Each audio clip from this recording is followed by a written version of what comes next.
তাই 200 জন ছাত্র যদি মাদ্রাসার মাহফিলে এসে প্যান্ডেলে বসে, তাহলে কি এই অবস্থা থাকার কথা? আর এই 200 জনের বাপ মা আছে না নাই? বাপ মাও আছে। বাপ মা থাকলে কয়শো হইল? 400। 400 আর আপনারা আছেন কয়েকশো, মোট কয়শো হইল? তো প্যান্ডেল তো জায়গা দেওয়ার কথা না। ভাইরা আমার, আমরা এই জন্যই আমাদের সমাজের এই অবস্থা। হিন্দুদের যে পূজা হয়, তারপরে ওদের কি বলে ওর নাম, গীতা পাঠ করে, কি যেন কয় ওরে, কীর্তন।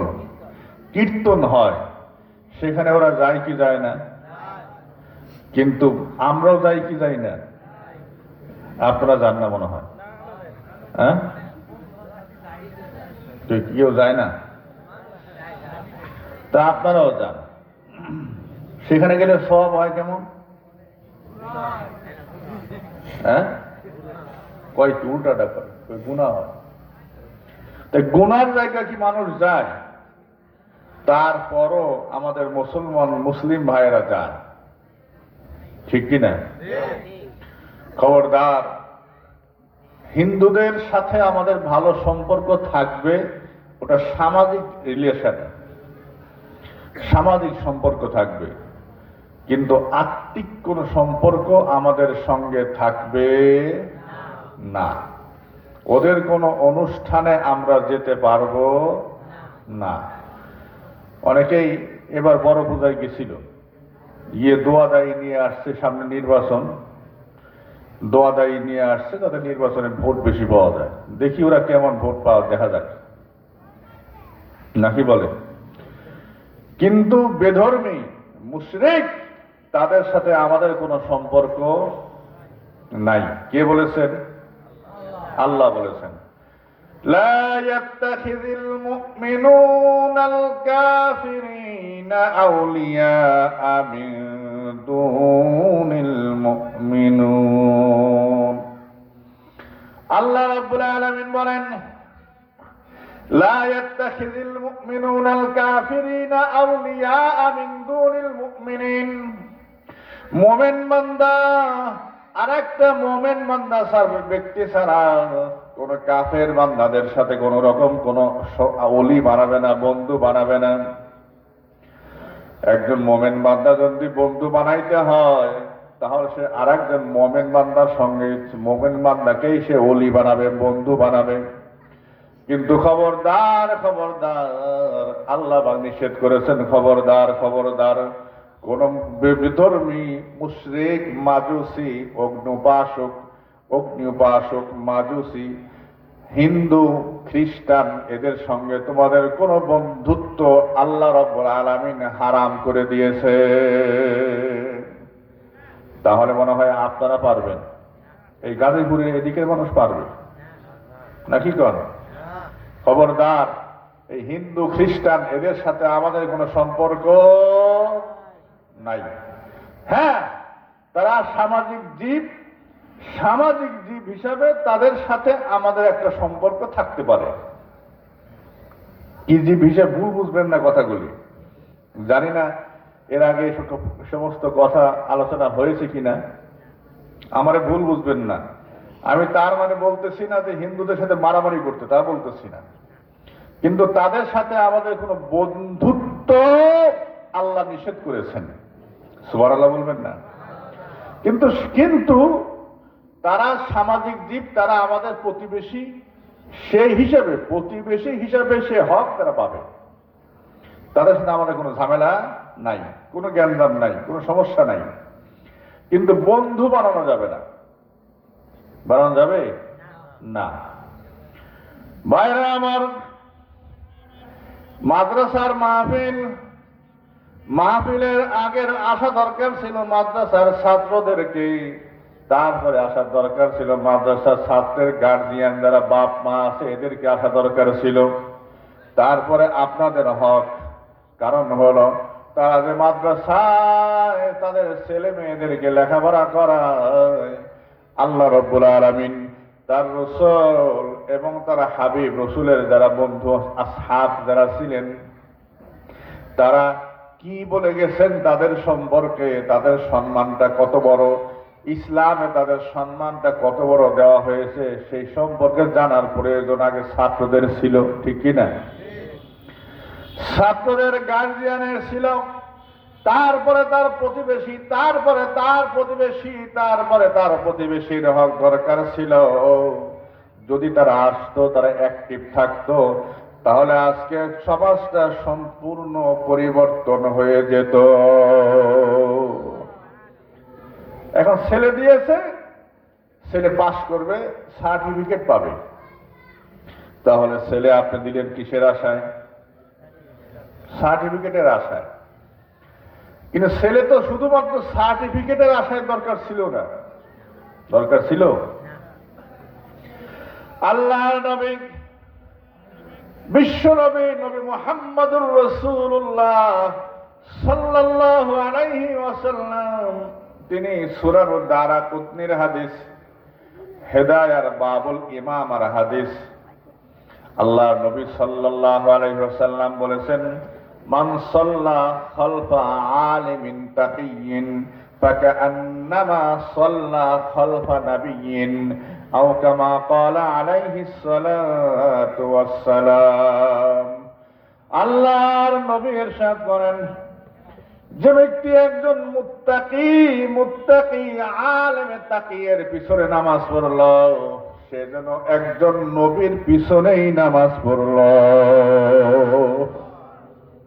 একজন নবীর পিছনে নামাজ পড়া হবে যদি এই জামানায় একজন মুত্তাকি আলেমের পিছনে আমরা নামাজ পড়ি। এখন মুত্তাকি, আর তাহলে মুত্তাকি আলেম বানাইতে হবে না আসমান থেকে নামবে?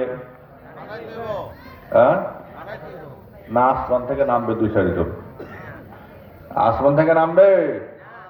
আপনাদের এদিকেও নামে না, এত সুন্দর গাজীপুর এলাকা, তাও নামে না। ভাইরা আমার, আসমান থেকে নামবে না, বাজারেও পাওয়া যাবে না। এই যে হক্কানি আলেম, মুত্তাকি আলেম বাজারে কিনতে পাওয়া যায় না, আসমান থেকে আল্লাহ নামাবেন না।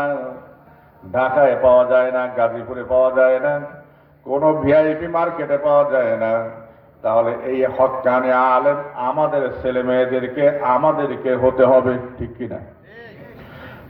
হতে হইলে হতে পারলে লাভ না লস? এক হাত উঁচু করে কোন লাভ না লস? বাঙালি লাভে পাগল না লসে পাগল?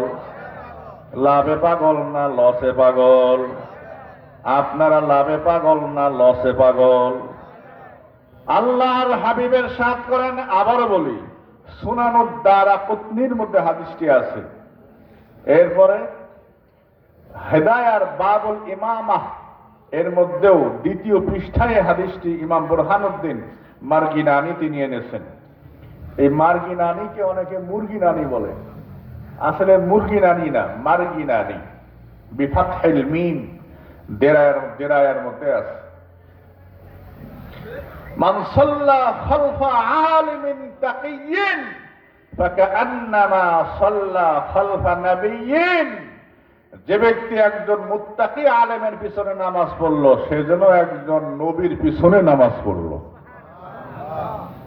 নবী কি দুনিয়ায় আর আসবে? কথা কয় না। নবী কি দুনিয়ায় আর আসবে? একজন নবী এসেছিল মনে হয়, এ কথা কইলে ঈমান থাকবে। একজন নবীজি মুহাম্মদুর রাসূলুল্লাহ সাল্লাল্লাহু আলাইহি ওয়াসাল্লামের পরে অবশ্যই কোন প্রকার কোন নবী রাসূল দুনিয়ায় আসে নাই, আসবেও না। একটা নবী, ওই গোলাম আহমদ কাদিয়ানি, ওনার গোলাম আহমদ না, গোলাম শয়তান কাদিয়ানি। যারা কাদিয়ানি, আপনাদের দেশে কাদিয়ানি আছে? হ্যাঁ,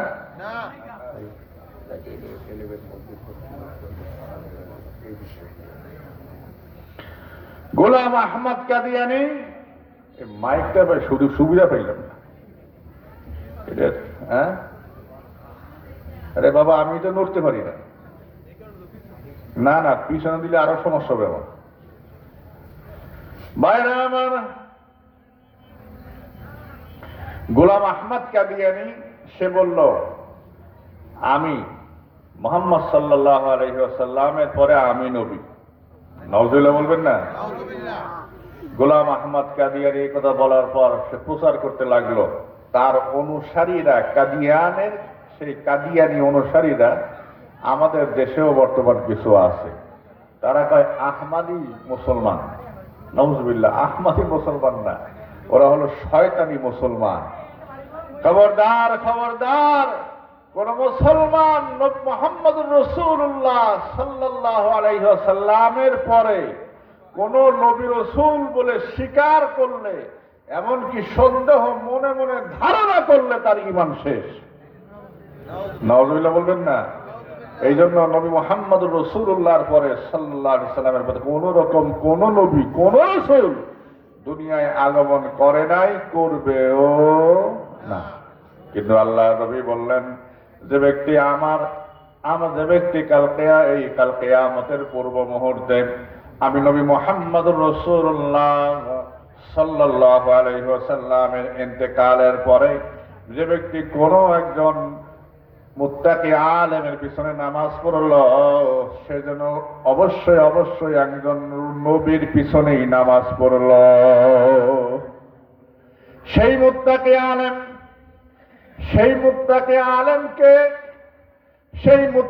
আলেমের পরিচয় আল্লাহ নবী দিয়ে গেছেন, হাদিস শরীফে আবার বলে গিয়েছেন, যেই মুত্তাকি আলেম, যেই আলেমকে দেখলে আপনার আমার আল্লাহ এবং তার রসুলের কথা মনে হয়, নাকি শুধু আল্লাহর কথা মনে হয়?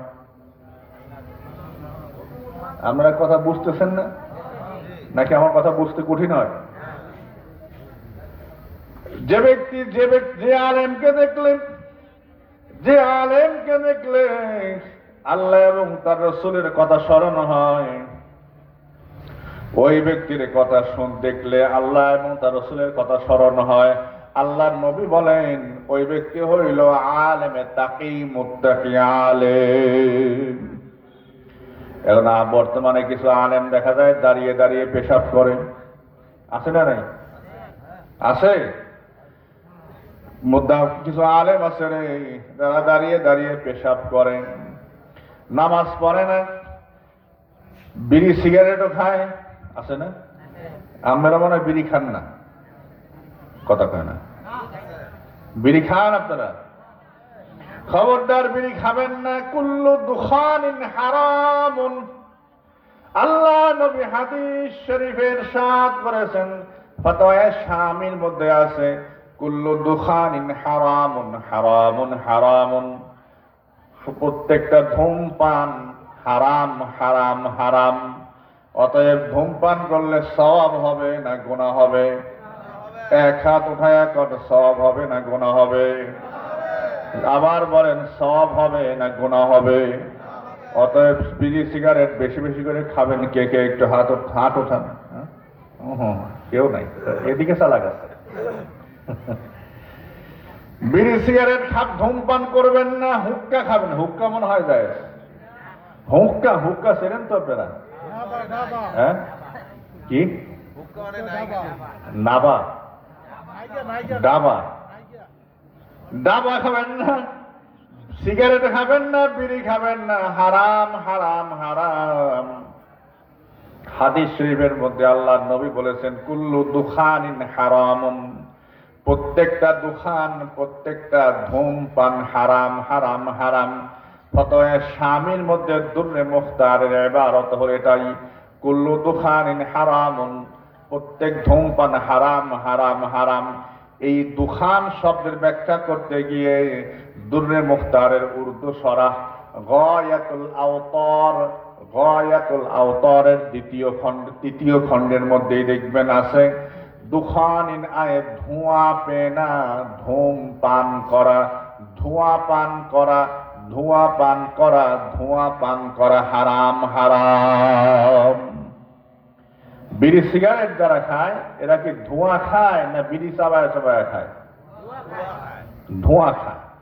এই জন্য এটা আবার নিয়ে পানের সাথে লাগাবেন না। বল কিছু মানুষ আছে, রাসূলুল্লাহ নিষেধ করেছেন ধূমপান করতে, আপনি জর্দার সঙ্গে লাগান কি করতে? হ্যাঁ, পানের সাথে জর্দা খাবেন না, সুপারি, পান আর কিছু মশলা দিয়ে খাবেন, পান খাবেন।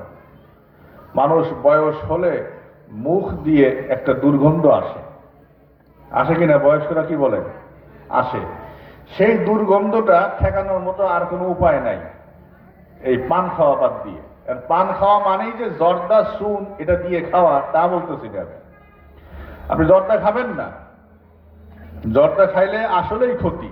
দুনিয়ার কোন ডাক্তার, কোন চিকিৎসক আজ পর্যন্ত বলতে পারে নাই যে জর্দা খাইলে 3 মণ রক্ত হবে। কথা বোঝেন নাই? কয় মণ রক্ত হবে? 3 মণ হইতো না। জর্দা খাইলে রক্ত হয়, জর্দা খাইলে ভিটামিন হয়, এরা কোন ডাক্তার বলে না। এই জন্য যেহেতু এটা স্বাস্থ্যের জন্য ক্ষতিকর, এই জন্য জর্দা খাওয়া দরকার নেই। চুন এটাও স্বাস্থ্যের জন্য ক্ষতিকর। এটা উৎপাদিত হয় ঝিনুক থেকে। ঝিনুকরে আলাদা একটা প্রসেস করে আগুন দিয়ে পুরায়া, এরপরে ওরা নাপাক হাত দিয়ে ওই বাগদিরা বানায়, না কি বলে ওরে, বাগ দিয়ে বলে না কি বলে? যে সমস্ত মহিলারা ঝিনুক খোঁজে ওদেরকে কি বলে আপনারা? কি বলেন আপনারা? বাইতেনি।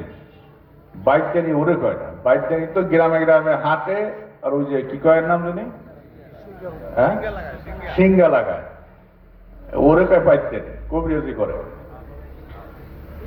আর ওই মাঠে হাওরের মধ্যে, পানির মধ্যে দেখবেন ওরা হাতায় হাতায় হাতায় ওই চুন, ওই যে কি বলে, ঝিনুক তোলে, শামুক নেয়, ওদেরকে কি বলে? নাই। যাক, তাহলে বলে লাভ নাই। এই জন্য চুন খাবেন না, জর্দাও খাবেন না, শুধু পান, সুপারি। সুপারির কষে হাড়ের উপকার আছে, পানের পাতার কষে রক্তের উপকার আছে। আপনি আরো লং, দারচিনি মিশিয়ে ফাঁকি করে একটা মশলা বানাবেন, সেটা দিয়ে খাবেন, তাহলে আপনার উপকার হবে। লং খাইলে উপকার হয় না ক্ষতি হয়? দারচিনি খাইলে উপকার হয় না ক্ষতি হয়? উপকার হয়। তাহলে তো সবকিছু উপকারে ওখানে রইল। এই জন্য বলদামার্কা মানুষের মতো বলবেন না যে পান খাওয়াও হারাম। কিছু মুফতি আছে আমাদের দেশে, কিছু মুফতি পাওয়া যায় 1.5 টাকার মৌলবী, ফতোয়া দেয় 9 টাকার ফতোয়া দেয়, হেরা কয় পান খাওয়া বলে হারাম।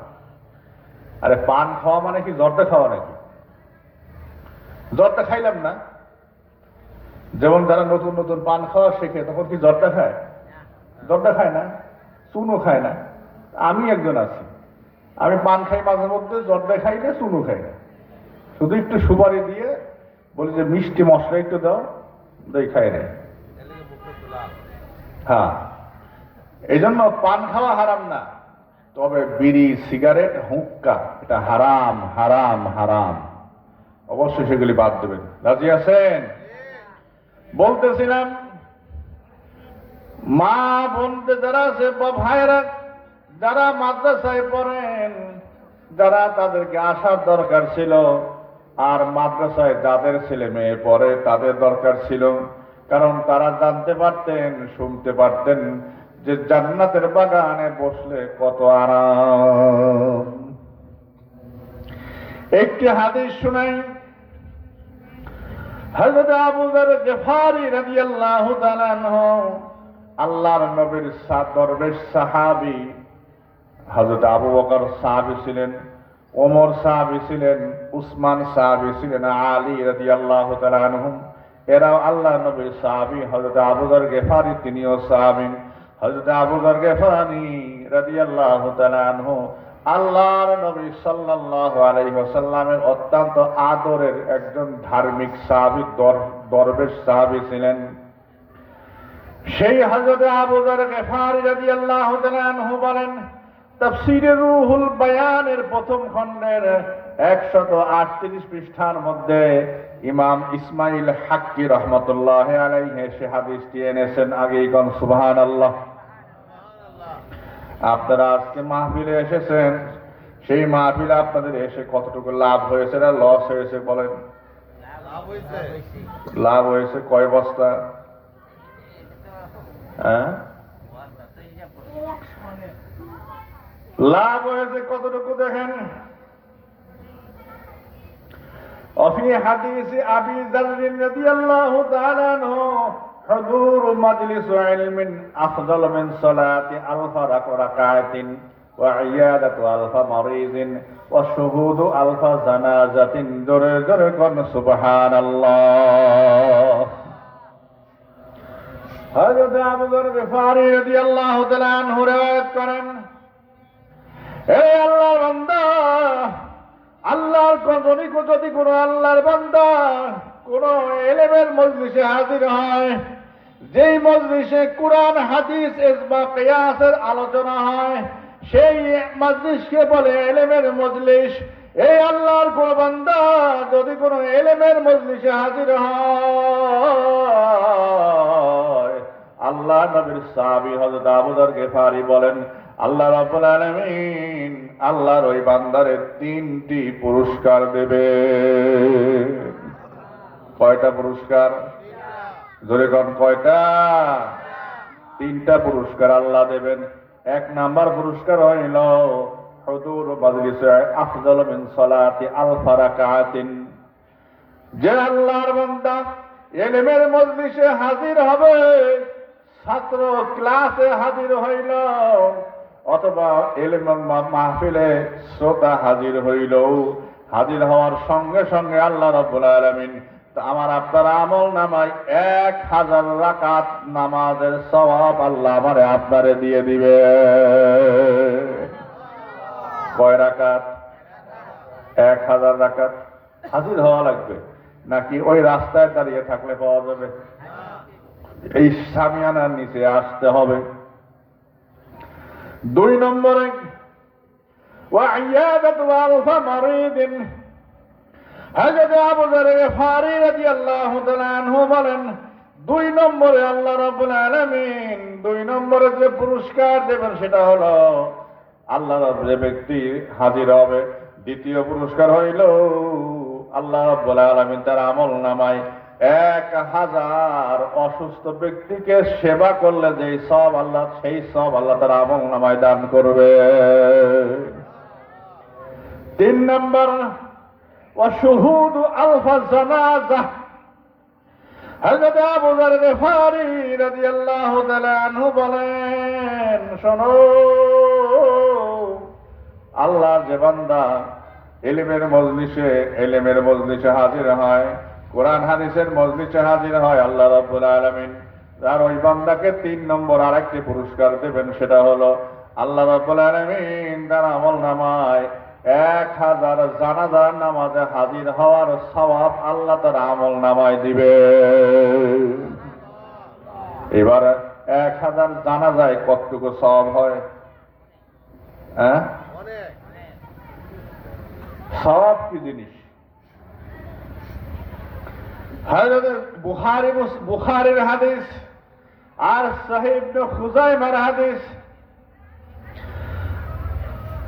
আল্লাহ নবীর সাহাবী প্রশ্ন করলেন, মা সাওয়াবু ইয়া রাসূলুল্লাহ। হে আল্লাহ নবী, সওয়াব কি জিনিস? সওয়াব কারে কয়? আল্লাহ নবী বললেন, শোনো, আসওয়াবু মিসলু জাবালি উহুদিন। শোন শোন শোন, সওয়াব হইল এক একটা সওয়াব হইল উহুদে পাহাড়ের সমতুল্য। উহুদ পাহাড় কতটুকু? হজে যারা গেছেন, কেউ আছেন হজ করেছেন, কেউ আছেন? ওই একজন বুড়া, 2 জন, ওই একজন 3 জন। বুড়া মানুষ তো চোখেই দেখে না, তা উহুদ পাহাড় বুঝবে কেমনে? উহুদ পাহাড় 70 মাইল লম্বা আর 35 থেকে 40 মাইল চওড়া, সম্পূর্ণ পাহাড়ের পাথরের পাহাড়। এই এত বড় উহুদ পাহাড় সমতুল্য সওয়াব, এক একটা সওয়াব, এইরকম একটা সওয়াব কতটুকু সওয়াব। আবার বুখারী শরীফে অন্য বর্ণনায় এসেছে আল্লাহ রাব্বুল আলামিন যে ব্যক্তি জানাজায় হাজির হবে, আল্লাহ রাব্বুল আলামিন তার আমল নামায় এক একটা জানাজার বদলতে আল্লাহ পাক তার এক এক কেরাত পরিমাণ সওয়াব দান করবে। আল্লাহর হাবিব বলেন বুখারীর বর্ণনা, যদি কেউ মারা যাওয়ার কোন ব্যক্তির মারা যাওয়ার সংবাদ শোনার পরে তার জানাজায় হাজির হয়, আল্লাহ তাকে এক কেরাত সওয়াব দান করবেন। যদি জানাজায় হাজির হওয়ার পর সে যদি আবার তার দাফনেও হাজির থাকে, মাটি দেওয়ায় মাটি দিয়ে আসে, যাকে মাটি দেওয়া বলে, দাফন বলে, যদি দাফনেও হাজির থাকে তাহলে আল্লাহ পাক তাকে 2 কেরাত আর একটা কেরাত সওয়াব দেবেন। অর্থাৎ যে জানাজায় হাজির থাকলো এবং দাফনেও হাজির থাকলো, আল্লাহ রাব্বুল আলামিন তার আমল নামায় 2টি কেরাত পরিমাণ সওয়াব দেবেন। সাহাবায়ে কেরাম বললেন, ইয়া রাসূলুল্লাহ, ইয়া হাবিবাল্লাহ, হুজুর এক এক কেরাতটা কতটুকু? আল্লাহ নবী সাল্লাল্লাহু আলাইহি ওয়াসাল্লাম বললেন, শোনো, এক এক কেরাত হইল আল কেরাত মিসলু জাবালে উহুদিন। আরে শোন, এক একটা কেরাত হইল উহুদ পাহাড় সমতুল্য। তার মানে সহজ কথা হলো, যে ব্যক্তি একটা জানাজায় হাজির হয়, আল্লাহ রাব্বুল আলামিন তাকে একটা উহুদ পাহাড় সমতুল্য সওয়াব তার আমলনামায় দান করেন। বলেন সুবহানাল্লাহ। নাকি আপনারা বেজার? আর যে ব্যক্তি ইলমের মজলিসে, ইলমের মাহফিলে, ইলমের ক্লাসে হাজির হয়, আল্লাহ রাব্বুল আলামিন তার আমলনামায় 1000 উহুদ পাহাড় সমতুল্য সওয়াব আল্লাহ তার আমলনামায় দান করে। আপনি এবং আমি হাজির হয়েছি না হই নাই? জোরে কোন? যারা রাস্তায় ঘুরতেছে ওই বাবুরা কি হাজির হয়েছে? বাবারা আসো, আল্লাহ পাক হাজির হওয়ার সঙ্গে সঙ্গে আমলনামায় 1000 রাকাত নামাজের সওয়াব দেবেন। 1000 অসুস্থ ব্যক্তিকে সেবা করার সওয়াব দেবেন। আর আল্লাহ রাব্বুল আলামিন 1000 উহুদ পাহাড় সমতুল্য সওয়াব আল্লাহ পাক আমাদেরকে দেবেন। এখন হাজির হয়ে শেষ মুনাজাত করে না করে চলে যাবে, জায়গা পেয়ে গেছি, সবকিছু যাই চলে। আল্লাহ কি এত বুকা যে আপনি একটু হাজিরা দিয়ে চলে যাবেন আর দিয়ে দেবে সবকিছু? বাইরে আমার দ্বীনের জন্য আমাদেরকে কষ্ট করা লাগবে। ঠান্ডায় বসে বসে কিছুক্ষণ পর পর পায়ে হাত দেয়, না রে হাতটা কি ঠান্ডা হয়ে গেল রে, ওহ পায়ে হাত দেয়, পাটা কত ঠান্ডা হয়ে গেল রে। বাইরে আমার, যদি আমরা আজকে মারা যাইতাম, কবরের মধ্যে থাকতাম, কবরের মধ্যে থাকলে আমাদের হাত পা ঠান্ডা হইতো না গরম হইতো? জোরে কয় না? ঠান্ডা হইতো। তখন কি আমাদের ঘরে যাওয়ার, লেপ তোশক কম্বলের নিচে যাওয়ার কোন সুযোগ আল্লাহ দিতেন? এই পাশে কি মেলা মিলছে? এই পাশে নাকি? ওটা মেলা না, দেখা তো ওই পাশে কি?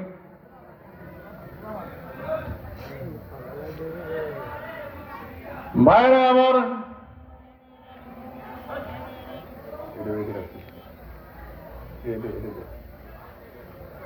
দ্বীনের জন্য সব কিছু করা লাগবে। দ্বীনের জন্য, ইসলামের জন্য আমাদেরকে ত্যাগ স্বীকার করা লাগবে, কষ্ট করা লাগবে। ইসলামের জন্য আমাদেরকে সব কিছু করা লাগবে। রাজি আছেন? কে কে রাজি আছেন? একটু হাত উঠান। ওই যে হেরা দুজন চলে যায়, পাইছি আমরা সব, যাই আমরা। ওই দেখানি, এদিক তাকায়ও না। মনে হয় হাজত আছে, মনে হয়। ভাইরা আমার, যারা আশপাশে আছেন তাদেরকে অনুরোধ করব, চলে আসুন, আল্লাহ রাব্বুল আলামিন আমার আপনার আমল নামায় 1000 রাকাত নামাজের সওয়াব দেবেন, মনে আছে? আর 1000 অসুস্থ ব্যক্তিকে সেবা করার সওয়াব দেবেন। 3 নম্বরে 1000 উহুদ পাহাড় সমতুল্য সওয়াব আল্লাহ পাক আমার আপনার আমল নামায় দান করবে। ইসলামের জন্য, দ্বীনের জন্য ত্যাগ স্বীকার না করলে কিছুই পাওয়া যাবে না। যেমন বর্তমান বাজার দ্রব্যমূল্য অনেক বেশি, আছে না বেশি? কি করেন, কষ্ট হয় না? বাজারে গেলে কষ্ট লাগে না শান্তি লাগে? কষ্ট লাগতো যদি আলুর দামটা কম না থাকতো, বুঝতেন কেমন জ্বালা। ভাগ্য ভালো যে আলুর দাম কম, 6 কেজি 100 টাকা। ঢাকায় দিকে আমাদের বিক্রি করে, কয় 6 কেজি 100 টাকা। যদি এই আলুর দাম কম না থাকতো, বাঙালি বুঝতো কাকে বলে, ঠেলা কাকে বলে। ফুলকপি 40 টাকা কেজি, নাকি আপনাদের এদিকে কম দাম? হ্যাঁ, আমি ঢাকার কথা বলতেছি। ফুলকপি 40 টাকা কেজি, পাতাকপি 30-35 টাকা কেজি, কাঁচামরিচ 60 টাকা কেজি।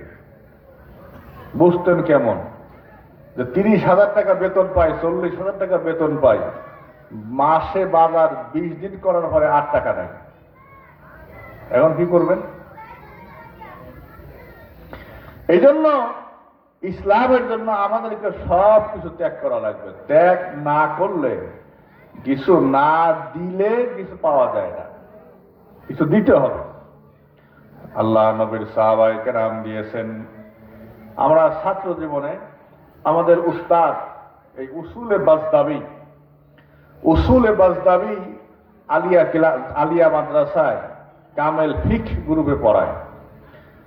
তা আমাদের উস্তাদ যখন কামেল ফিক গ্রুপে, ফেকা গ্রুপে তাকে বলে, পড়াইতেছিল, তখন হুজুর একটা ঘটনা বলতেছিলেন যে হযরতে খুবাইব রাদিয়াল্লাহু তাআলা আনহু এর একটা ঘটনা বলতেছিলেন। তার ইসলামের জন্য ত্যাগ স্বীকার করা, কষ্ট স্বীকার করা, নত স্বীকার করা, ইসলামের জন্য দান যে কত উপরে, কতটা তিনি করেছেন, তিনি সেটা বলতেছিলেন। বলার পরে আমাদেরকে হাত উঠায়া ওয়াদা নিয়েছিলেন যে তোমাদের কার কার যদি আল্লাহ বিবাহ করার পর ছেলে দেয়, তোমরা কে কে তোমাদের সন্তানের নাম রাখবা খুবাইব।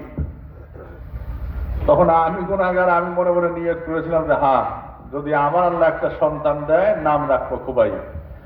আল্লাহ দিয়েছেন প্রথম ছেলে সন্তান, নামও রাখলাম খুবাইব। বললাম যে আমার নিয়ত করা আছে, আমি খুবাইবই নাম রাখবো। সেই হাদিসটি আপনাদেরকে আজকে শোনাই। সেই হাদিসটি পাওয়া যাবে কোথায়? খুঁজতে খুঁজতে খুঁজতে খুঁজতে সিয়াসিত্তার মধ্যে নাই। হাদিসটি আছে সিয়াসিত্তার মধ্যে নাই, মুস্তাদরাকে হাকিমের মধ্যে নাই, মুআজামুল কাবীরের মধ্যে নাই।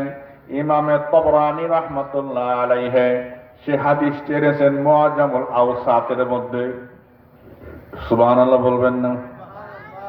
সেই হাদিসটি আরো আছে উসুলে বাজদাবির 791 পৃষ্ঠার হাসিয়ার মধ্যে।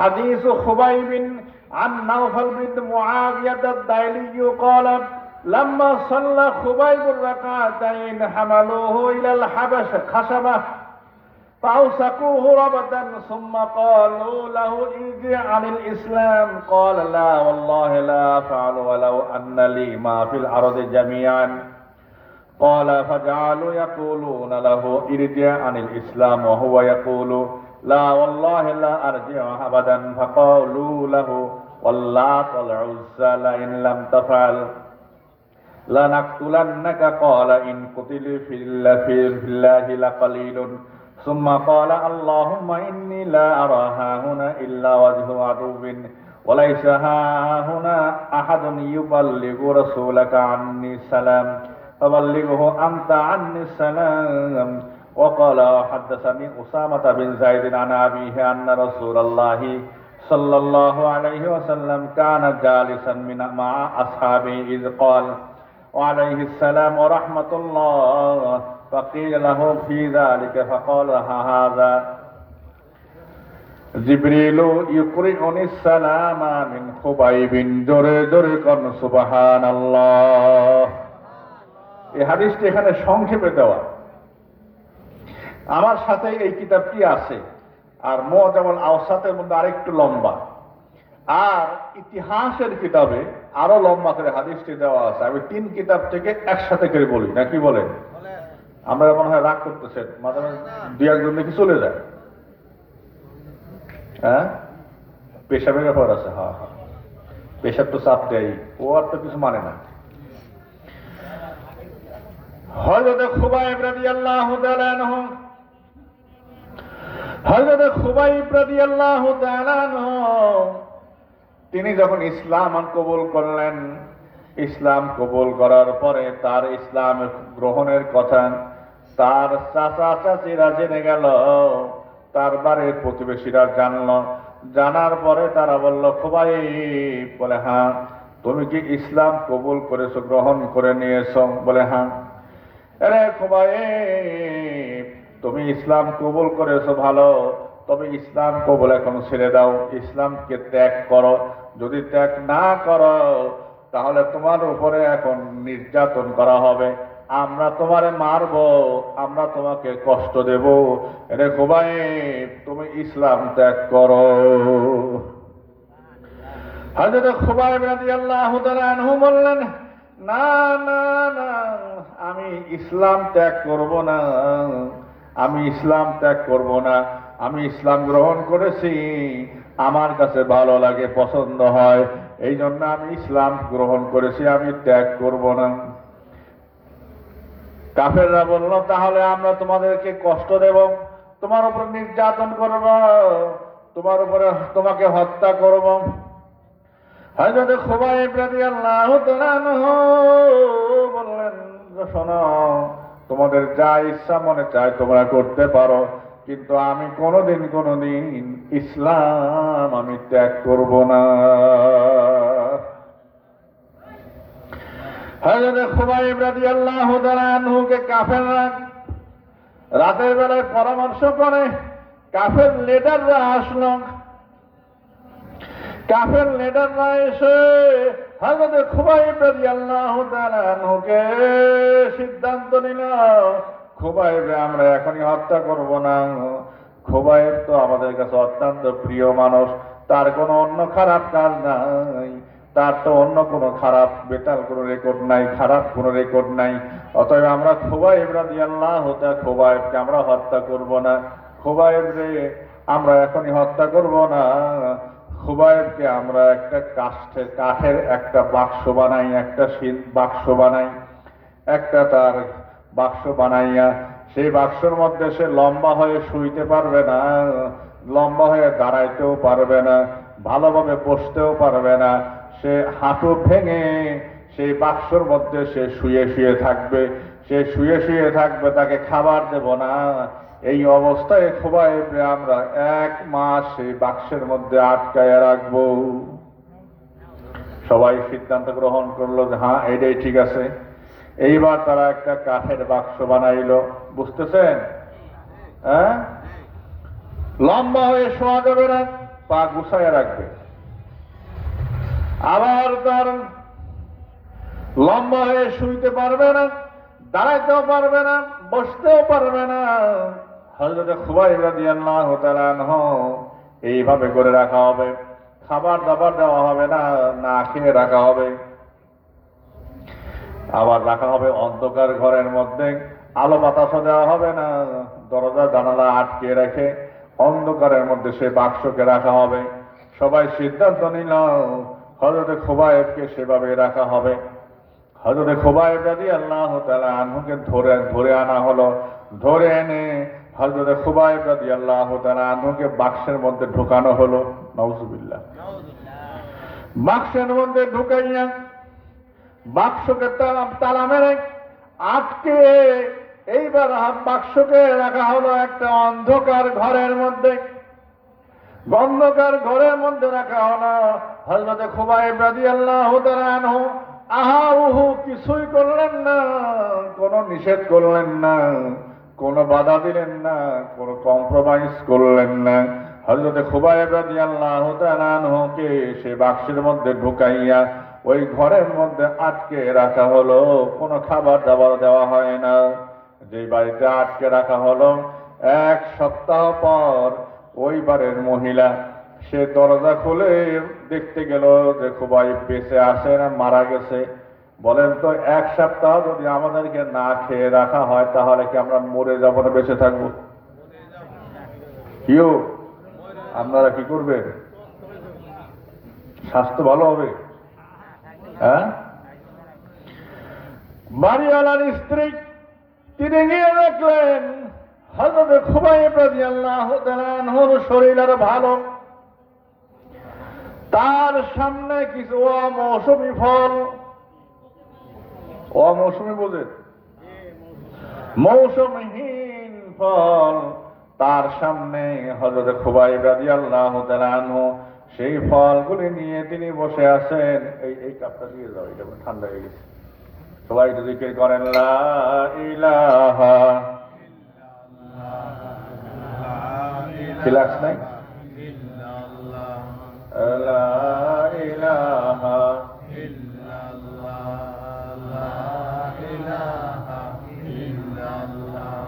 লা ইলাহা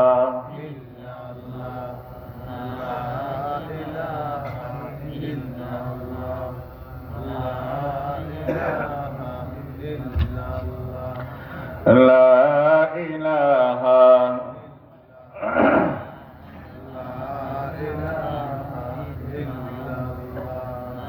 লা ইলাহা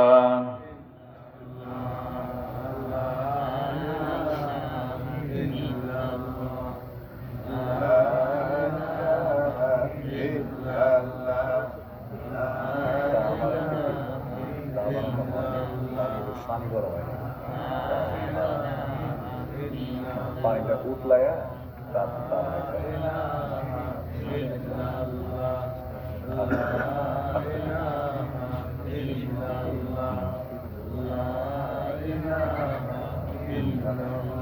আচ্ছা ঠিক আছে, আচ্ছা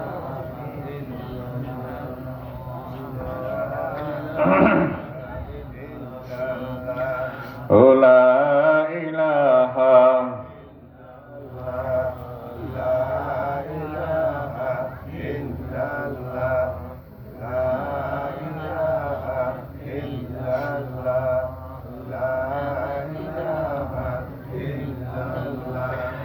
লা ইলাহা ইল্লাল্লাহু মুহাম্মাদুর রাসূলুল্লাহ সাল্লাল্লাহু আলাইহি ওয়াসাল্লাম। আপনাদের এলাকায় পানির সমস্যা নাকি? চা গরম আছে, ঠিকও আছে, কিন্তু গলায় কোনো কাজ করে না, নাকি পানি উতলায় নাই, কি জন্য? সমস্যা কোথায় বুঝলাম না। বাস্তব অবস্থা নাকি গাজীপুরের পানি এরকম?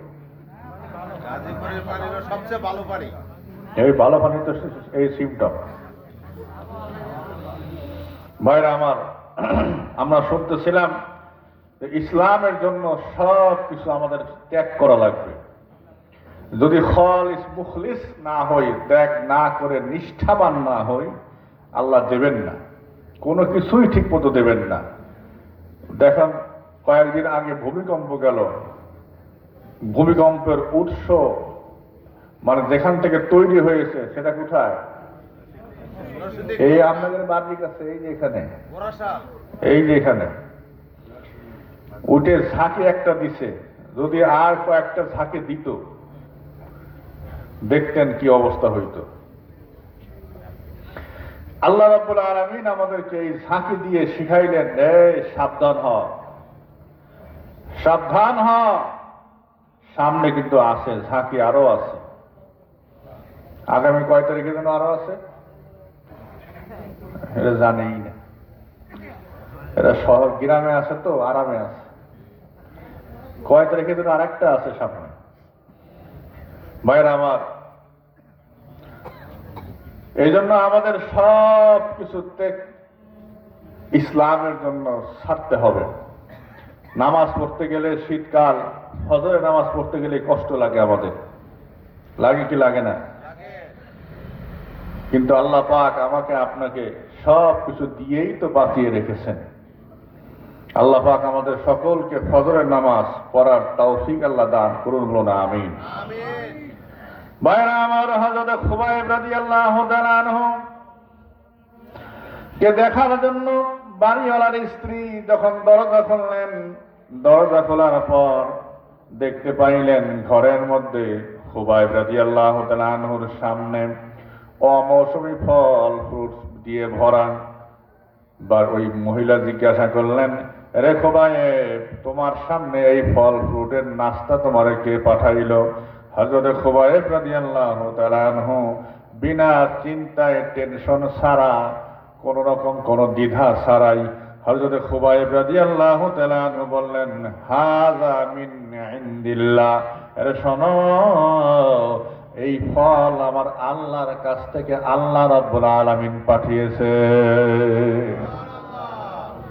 মহিলায় কয়, যে আল্লাহ রে সারার জন্য তোরে এত ভয় আটকাইলাম, সোজাভাবে শুইতে দিলাম না, তোরে সোজা মতো দাঁড়াইতে দিলাম না, বসতে দিলাম না, তোরে খাওয়া দাওয়া দিলাম না, খাওয়া দাওয়ার কোনো কিছুই নাই, সে আল্লাহ তোরে আবার এখানে আটকে রাখার মধ্যে তোরে বাঁচায় রাখছেন।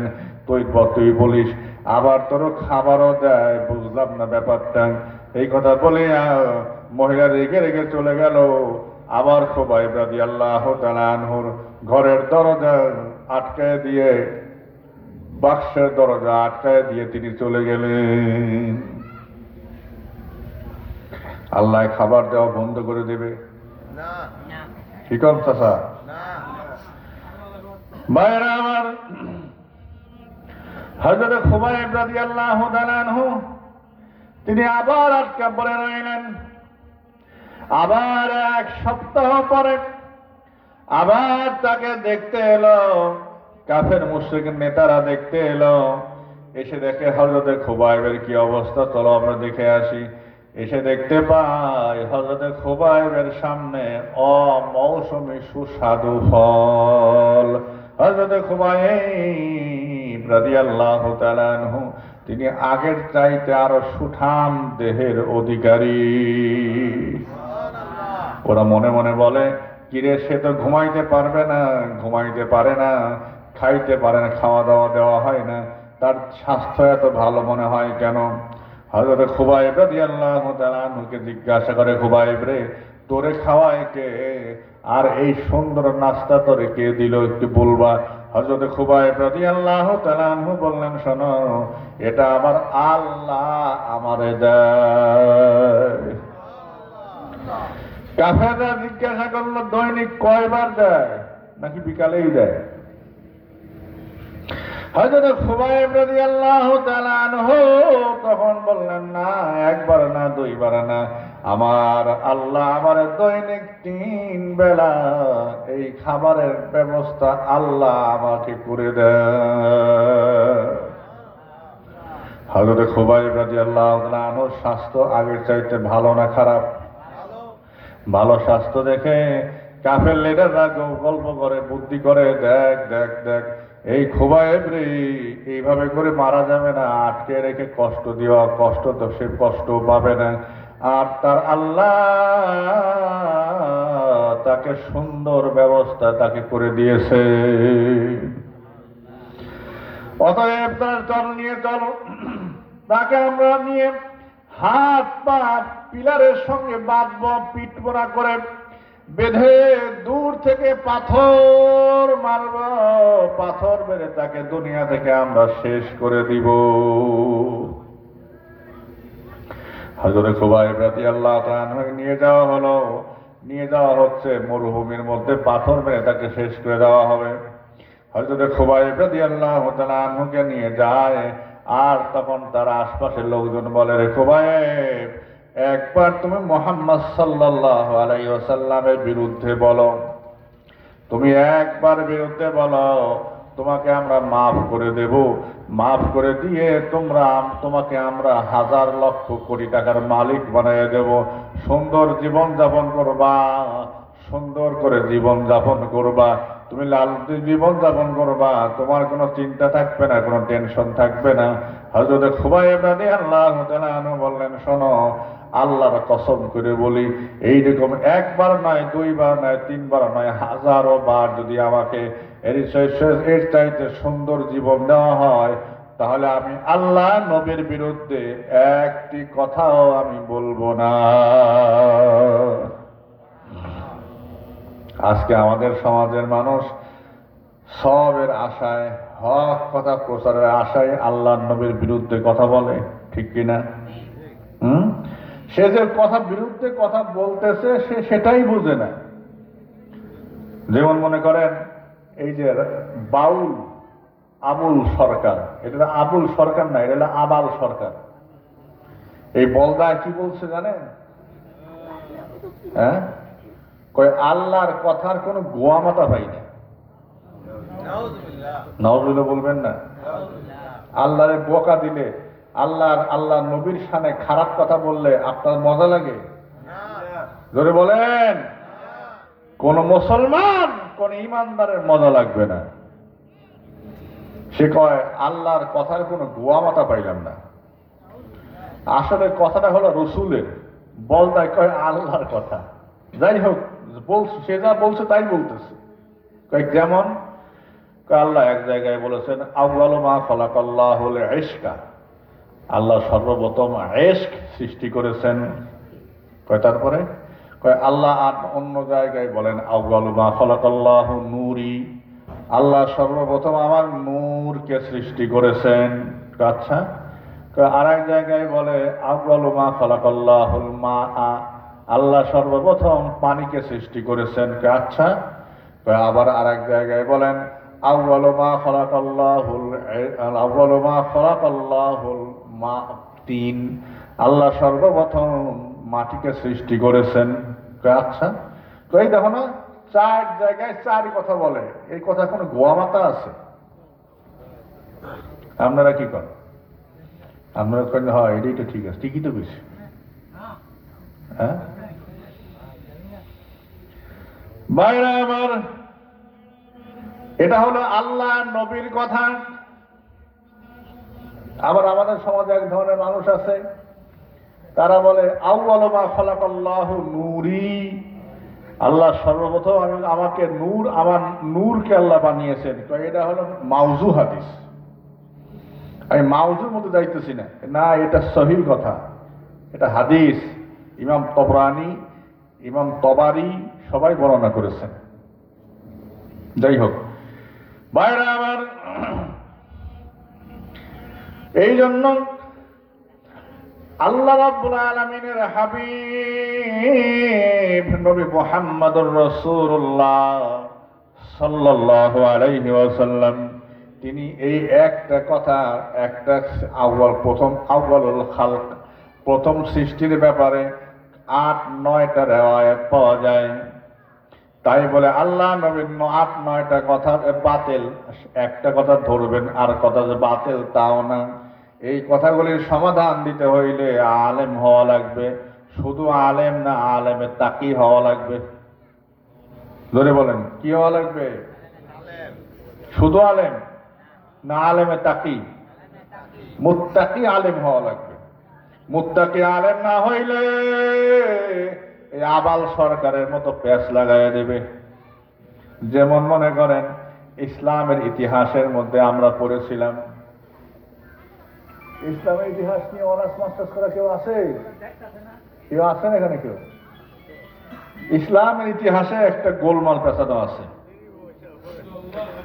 মানুষের মধ্যে সর্বপ্রথম ইসলাম গ্রহণ করেছেন আবু বকর সিদ্দিক রাদিয়াল্লাহু তাআলা আনহু। অন্য জায়গায় গিয়ে বলে, হিস্ট্রি বলে যে মানুষের মধ্যে সর্বপ্রথম ইসলাম গ্রহণ করেছেন হযরত আলী রাদিয়াল্লাহু তাআলা আনহু। আর এক জায়গায় আছে মানুষের মধ্যে সর্বপ্রথম ইসলাম গ্রহণ করেছেন হযরত আয়েশা সিদ্দিকা রাদিয়াল্লাহু তাআলা আনহা। অন্য জায়গায় আছে মানুষের মধ্যে সর্বপ্রথম ইসলাম গ্রহণ করেছেন হযরতে খাদিজাতুল কুবরা রাদিয়াল্লাহু তাআলা আনহা। কয়টা হইল? 4 জায়গায় 4টা কথা হলো না? এই তো। কিন্তু আসলে এর একটা কথার একটা তাতবিক আছে, দাফে তারাস, যাকে আরবি মুহাদ্দিসদের ভাষায় বলা হয়। সেটা হলো কি, হযরত আবু বকর সিদ্দিক রাদিয়াল্লাহু তাআলা আনহু যে সর্বপ্রথম ইসলাম গ্রহণ করেছেন, তার মানে হলো পুরুষদের মধ্যে সর্বপ্রথম আর মানুষের মধ্যেও সর্বপ্রথম হযরত আবু বকর সিদ্দিক ইসলাম সর্বপ্রথম গ্রহণ করেছেন। সুবহানাল্লাহ। হযরত আলীর ব্যাপারে যে বলা হলো, ওই কথাটি হবে হলো যুবকদের মধ্যে সর্বপ্রথম ইসলাম কবুল করেছেন হযরত আলী রাদিয়াল্লাহু তাআলা আনহু। খাদিজাতুল কুবরা রাদিয়াল্লাহু তাআলা আনহার যে বলা হলো, সেটা হবে হলো মহিলাদের মধ্যে সর্বপ্রথম ইসলাম গ্রহণ করেছেন হযরত খাদিজাতুল কুবরা রাদিয়াল্লাহু তাআলা আনহা। এইভাবে বললে সব কথাগুলি ঠিক হয়ে গেল না নষ্ট হয়ে গেল? হ্যাঁ মায়েরা আমার, ওই যে 7-8টা রেওয়ায়াত আছে, ওই আবাল সরকার বোঝে নাই।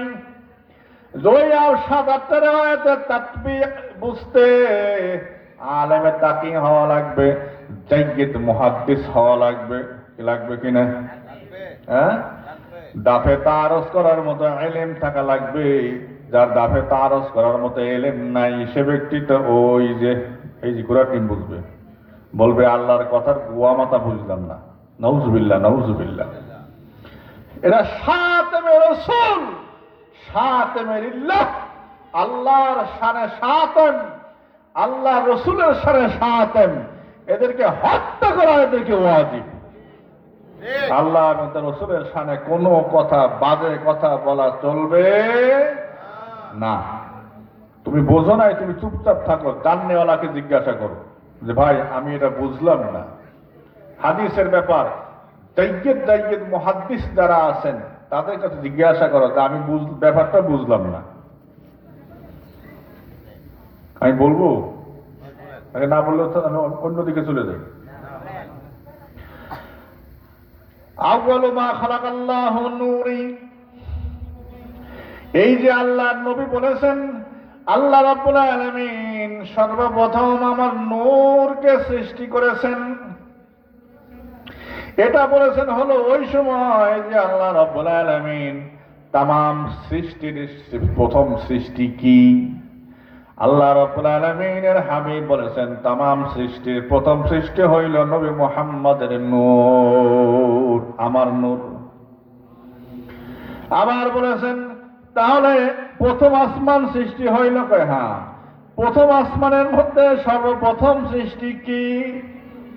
আল্লাহ নবী সাল্লাল্লাহু আলাইহি ওয়াসাল্লাম বলে দিলেন, শোনো, প্রথম আসমানের মধ্যে প্রথম সৃষ্টি হইল প্রথম আসমানের জমিন। হুজুর, আপনি আমাদেরকে বলেন আল্লাহ রাব্বুল আলামিন সপ্তম আসমানের উপরে সিদরাতুল মুনতাহার উপরে সর্বপ্রথম কি সৃষ্টি করেছেন? হুজুর সাল্লাল্লাহু আলাইহি ওয়াসাল্লাম বলে দিলেন, শোনো, সেটা হইল আল্লাহর আরশ। হুজুর, আপনি বলে দেন আল্লাহ রাব্বুল আলামিন মানুষ সৃষ্টি করার পর তার রূহ দেওয়ার পরে আল্লাহ সর্বপ্রথম কি সৃষ্টি করলেন, কি বানাইলেন? আল্লাহ নবী সাল্লাল্লাহু আলাইহি ওয়াসাল্লাম বললেন, শোনো, সেটা হইল ইশক, সেটা হইল মুহাব্বত। বলেন তো এইবার তাহলে এক একটা কথার মধ্যে কোনো দ্বন্দ্ব রইল না, মিলে গেল? হ্যাঁ, নাকি আল্লাহর কথার গুয়া মাথা পাই না? আবাল, এই আবালকে আবালি ওর জেলেই থাকা লাগবে।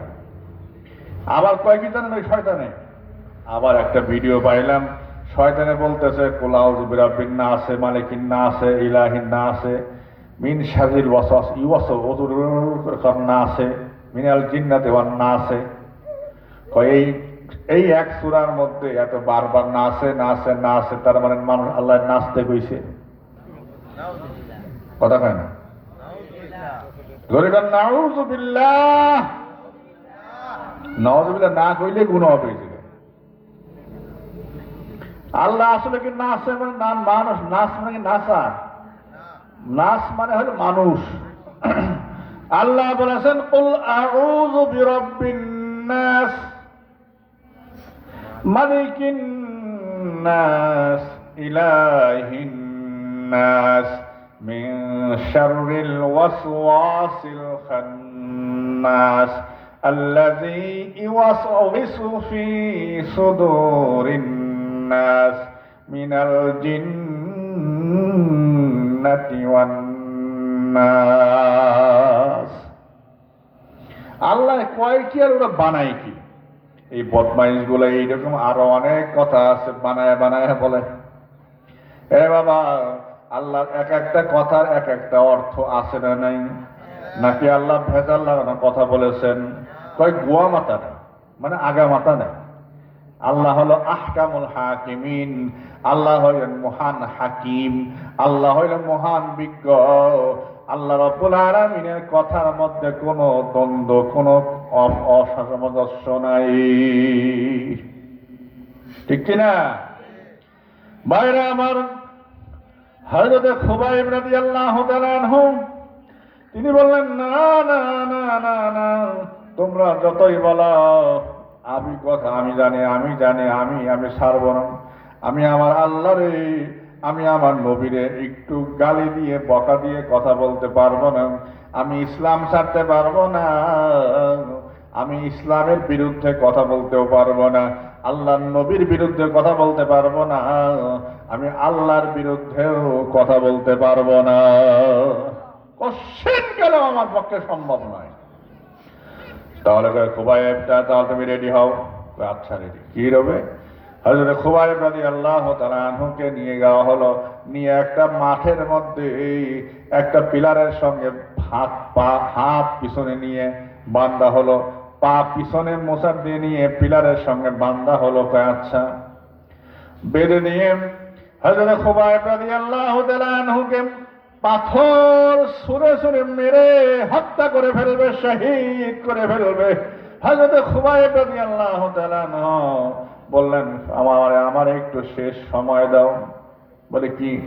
আমার তো একটা শেষ ইচ্ছা আছে, সেই শেষ ইচ্ছাটা একটু পূর্ণ করতে দাও। তাই বলো, বলো সেই শেষ ইচ্ছা হলো, তোমাদের মধ্যে কে আছো আমার নবী, প্রাণের নবী, দয়ার নবী, মায়ার নবী, নবী মুহাম্মদুর রাসূলুল্লাহ সাল্লাল্লাহু আলাইহি ওয়াসাল্লামকে আমি এই মুহূর্তে মারা যাব, আমি আমার হাবিবকে, আমার নবীকে একটু সালাম দেব।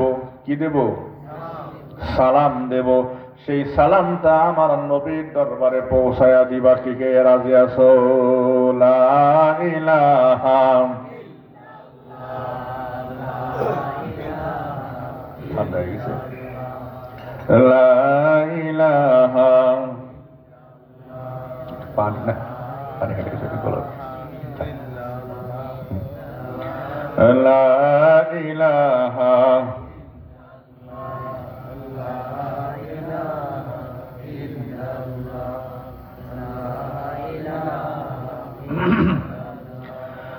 লা ইলাহা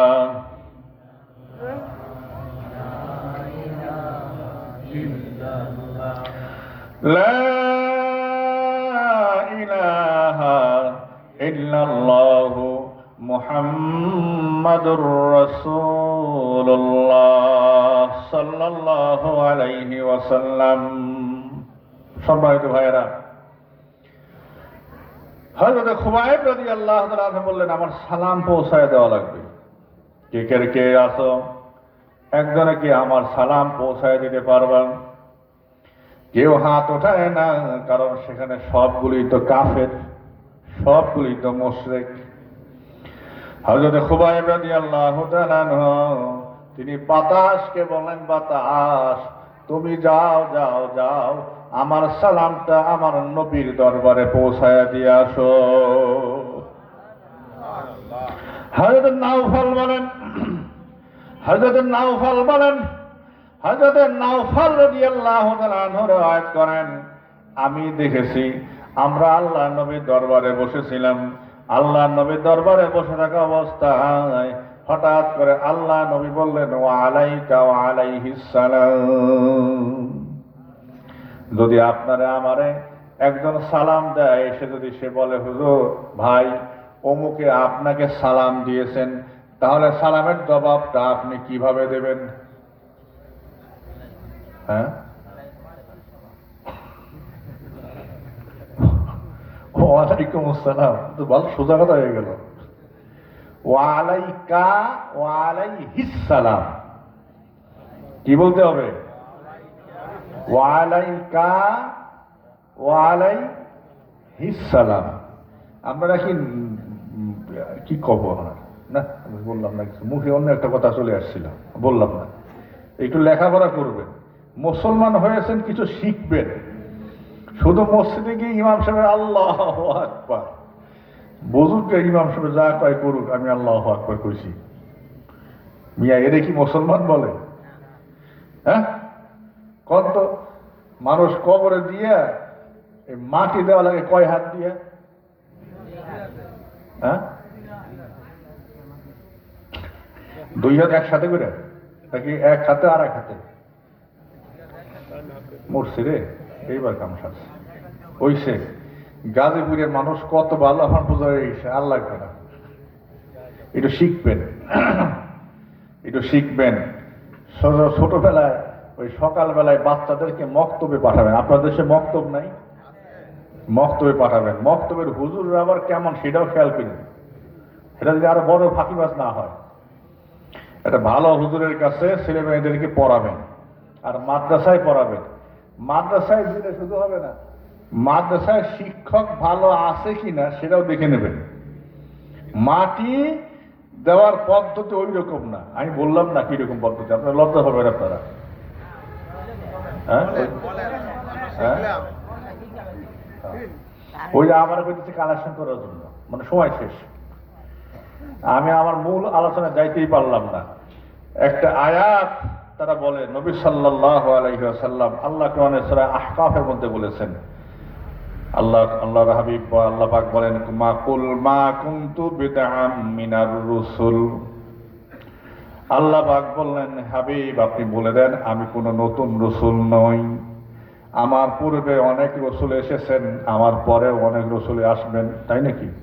না না, আমার পূর্বে অনেক রসুল এসেছেন, আমি কোনো নতুন রসুল নেই, নতুন রসুল নই। আর আল্লাহ রাব্বুল আলামিন আমার সঙ্গে কি করবেন তা আমাকে আল্লাহ জানান নাই। লা বি লা আদরি লা আদরি,